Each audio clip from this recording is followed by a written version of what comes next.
Olá pessoal, eu sou o professor Max e esta é uma aula de matemática para o sexto ano. Sistema métrico decimal 1. Vamos tratar das medidas de comprimento. Na maioria dos países, incluindo o Brasil, é usado o sistema métrico decimal, que consiste em medir as coisas em metro, centímetro, milímetro e também em quilômetro.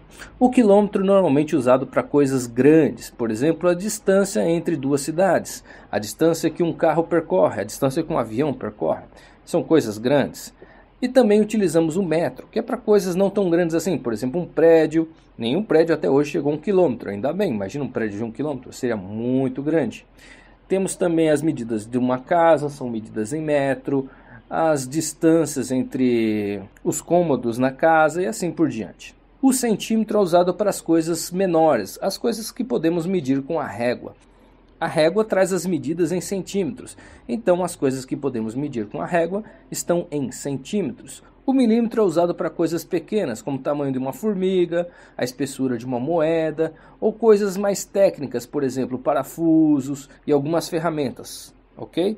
Então, essas são as unidades que usamos atualmente no Brasil. O milímetro para coisas pequenininhas, o centímetro para coisas pequenas, mas nem tanto, como por exemplo um tablet, um celular, um caderno, o metro para as outras coisas, por exemplo, medida de uma casa, tamanho de um terreno e assim por diante, e o quilômetro para distâncias grandes, por exemplo, distância entre duas cidades. E esta então foi a nossa aula de sistema métrico decimal. Agora responda o questionário e até mais!